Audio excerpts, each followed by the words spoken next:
బ్రిటన్లో breaking news చూస్తున్నాం. తెలంగాణలో మందుబాబులకు బిగ్ షాక్ తగిలింది. తెలంగాణకు కింగ్ ఫిషర్ల బీర్ల సరఫరా నిలిపివేస్తున్నట్లు యునైటెడ్ బ్రూవరీస్ కంపెనీ స్పష్టం చేసింది.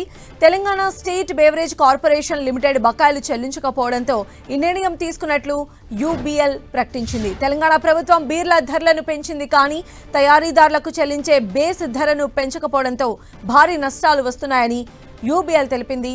బీర్ల సరఫరా నిలిపివేతకు ఇది కూడా ఒక కారణమని కంపెనీ పేర్కొంది. తెలంగాణ నుంచి 900 కోట్లు రావాల్సి ఉందని పేర్కొంది. ఇది కూడా కంపెనీ నష్టాలకు కారణమైందని సెబీకి లేఖ ద్వారా తెలిపింది. సెబీ లిస్టింగ్ రెగ్యులేషన్లోని రెగ్యులేషన్ 30 ప్రకారం తెలంగాణ బేవరేజెస్ కార్పొరేషన్ లిమిటెడ్కి తమ బీర్ సరఫరాను తక్షణమే నిలిపివేస్తున్నట్లు యునైటెడ్ బ్రేవరీస్ లిమిటెడ్ తన లేఖలో పేర్కొంది. టీజీబీసీఎల్ బీర్ల ప్రాథమిక ధరను 2019 నుంచి ఇప్పటి వరకు సవరించలేదని, దీని కారణంగా రాష్ట్రంలో భారీగా నష్టాలు వస్తున్నాయని పేర్కొంది. అలాగే బీర్ల సరఫరాకు సంబంధించి తెలంగాణ బేవరేజెస్ కార్పొరేషన్ లిమిటెడ్ చాలా బకాయి పడిందని, ఆ బిల్లులు చెల్లించకపోవడంతో కంపెనీ తీవ్రంగా నష్టపోతుందన్నారు. ఈ కారణంగా టీజీబీసీఎల్కి బీర్లు సరఫరా చేయడం సాధ్యం కాదని, ఇక నుంచి బీర్ల సరఫరా నిలిపివేస్తున్నట్లు యూబీఎల్ తన లేఖలో స్పష్టం చేసింది. తమ సమస్యలను ప్రభుత్వం అర్థం చేసుకోవాలని యూబీఎల్ విజ్ఞప్తి చేసింది.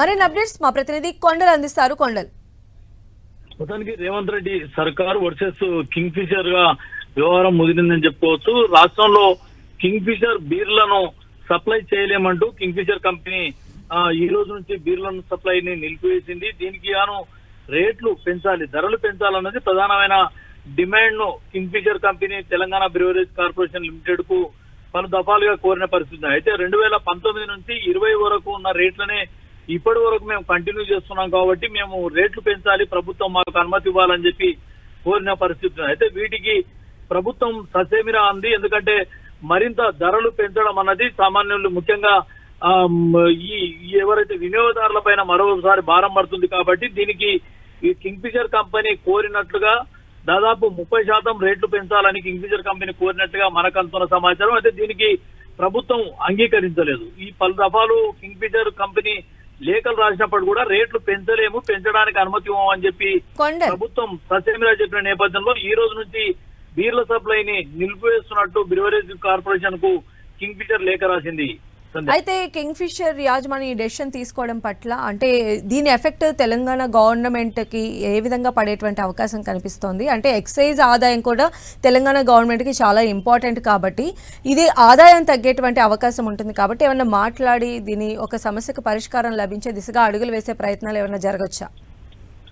ఖచ్చితంగా కంపెనీకి సంబంధించి ప్రభుత్వంతో సంప్రదింపులు అయితే జరిగే అవకాశం అయితే ఉంది. లేఖల ద్వారా ఇప్పటిదాకా ప్రభుత్వాన్ని కోరింది కింగ్ ఫిషర్ కంపెనీ. అయితే దీనికి రేట్లు పెంచడంలో రేట్లు పెంచడానికి ప్రభుత్వం అంగీకరించలేదు. దాదాపు 5 సార్లు లేఖలు రాశారు. ఆ కంపెనీ ప్రభుత్వానికి 5 సార్లు లేఖలు రాసినట్టుగా పేర్కొంది. మే 17, సెప్టెంబర్ 9, ఆగస్టు 28, జూలై 15, జూన్ 12 ఈ 5 సార్లు టీజీబీసీఎల్ కు లేఖలు రాసింది ధరలు పెంచాలని చెప్పి. అయితే ప్రస్తుతం ఎంఆర్పీ ధర లైట్ బీర్ 150 రూపాయలు ఉంది, స్ట్రాంగ్ బీర్ 160 రూపాయలు ప్రస్తుతం మార్కెట్ లో ఉన్న పరిస్థితి ఉంది. అయితే ఈ ధరలు పెంచడం అంటే మరింత భారం మోపిన పరిస్థితి ఉంటుంది కాబట్టి ప్రభుత్వం దీనికి ససేమిరా అన్న నేపథ్యంలోనే కింగ్ ఫిషర్ కంపెనీ తాజాగా ఈ నిర్ణయం తీసుకుంది. ఈ రోజు నుంచి బీర్ల సప్లైని బంద్ చేస్తూ నిర్ణయం తీసుకున్న పరిస్థితి ఉంది. సంధ్య. రైట్ కొండల్.